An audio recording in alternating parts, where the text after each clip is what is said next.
অহাকালি অৰ্থাৎ 30 জানুৱাৰী তাৰিখে আমাৰ মাননীয় গৃহমন্ত্ৰী অমিত শ্বাহ ডাঙৰীয়া উপস্থিত থাকিব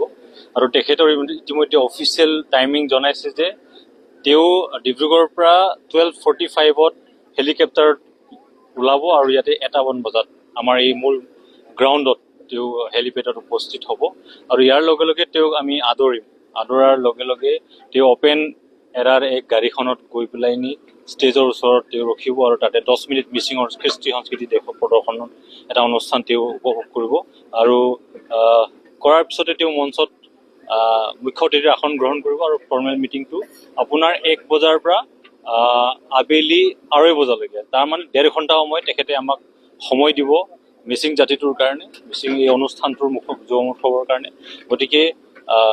ইয়াৰ পিছতে আমাৰ এই গোটেই প্ৰগ্ৰামটোত অনুষ্ঠানটোক এটা সাফল্যমণ্ডিত কৰিবৰ কাৰণে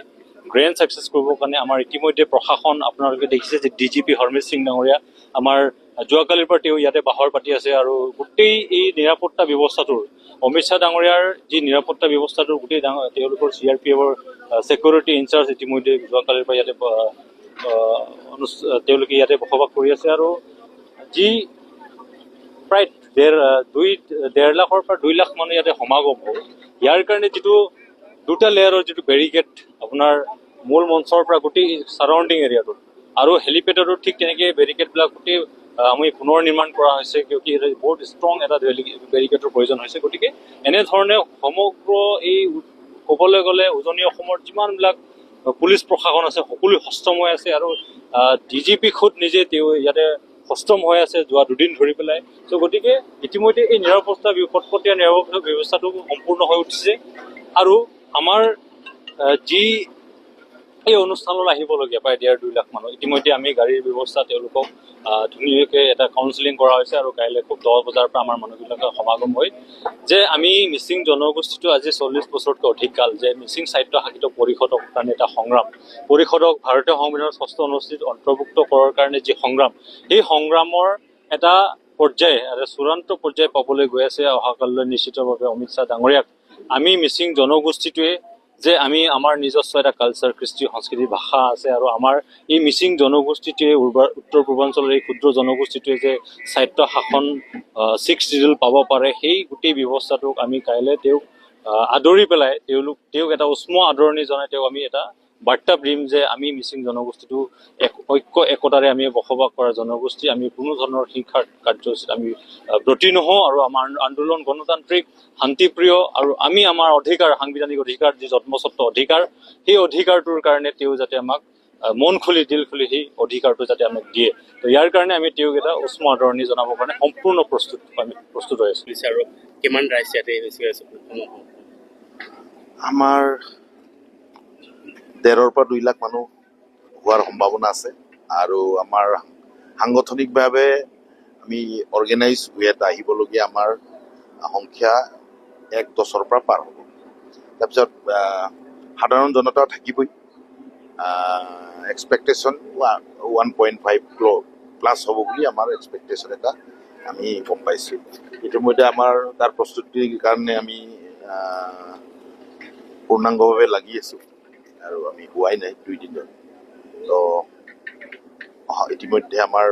জনসংযোগ বিভাগৰ পৰা আমাৰলৈকে হোৰ্ডিংছ পোষ্টাৰবোৰ আহিছে আমাৰ গোটেই DGP ইয়াত যোৱাকালিৰ পৰা বহি আছে চ' মেবি আমি গম পাম যে কালি ভালকৈ হওক আমাৰ বতৰো ভালে আছে চ' মই আপোনালোকৰ জৰিয়তে ৰাইজক অনুৰোধ জনাইছোঁ আহ্বান জনাইছোঁ আপোনালোকে অহাকালিৰ প্ৰগ্ৰামলৈকে আহক আৰু মিচিং জাতিৰ ঐতিহাসিক দিন হিচাপে অহাকালি দিনটো চিহ্নিত হ'ব 1966ত ইন্দিৰা গান্ধীজীয়ে ইয়াত আহিছিলে বুলি আমি শুনিছোঁ এইবাৰ আমাৰ নতুন প্ৰজন্মসকলে এইবাৰ আমাৰ 42 বছৰীয়া আন্দোলনৰ পৰিসমাপ্তি হ'বলগীয়া স্থানটোৱে হৈছে গৃহ বিভাগ আৰু এই গৃহ বিভাগৰ মুখ্য গৃহ বিভাগৰ যিজন মুৰব্বী গৃহমন্ত্ৰী অমিত শ্বাহজী অহাকালি উপস্থিত হ'ব চ' নিশ্চিতভাৱে 42 বছৰ আন্দোলনৰ পৰিসমাপ্তিৰ দিশে আগবাঢ়িছোঁ আমি তাৰ মই কামনা কৰিম যে তেখেতে 2025ৰ 25 ডিচেম্বৰ তাৰিখে আমাৰ লগত ত্ৰিপাক্ষিক বৈঠক অনুষ্ঠিত কৰিছে আৰু আমি আশাবাদী তেখেতে কালি ৰাইজৰ আমাৰ মিচিং জাতিৰ হয় আহি দিয়াটোৱে আমাৰ কাৰণে এটা আশীৰ্বাদ হ'ব আৰু আহি দিয়াটোৱে আমাৰ 42 বছৰ যি আন্দোলনৰ পৰিসমাপ্তিৰ দিশে আগবঢ়া বুলি আমি কামনা কৰিম যিহেতুকে আমাৰ এই আলোচনা প্ৰথমবাৰৰ কাৰণে আৰম্ভ হৈছে যাতায়াত ব্যৱস্থা এইবাৰ আমাৰ যোৱাকালিৰ পৰা আমাৰ প্ৰেক্টিচ চলি আছে আৰু যোৱাকালি আমি ওৱান ৱে কৰি চাইছিলোঁ আজি ফুললি ওৱান ৱে হ'ব আজি এটা আখৰা হ'ব অহাকালিৰ কাৰণে চ' আমাৰ ভলণ্টিয়াৰ্ছ অলৰেডি ডেপুটেড হৈ গ'ল পাব্লিকে নিশ্চিতভাৱে এইবাৰ কোনো অসুবিধা নোহোৱাকৈ পাব্লিকে অহাকালি আমাৰ ইয়ালৈকে উপস্থিত হোৱা আমি কামনা কৰোঁ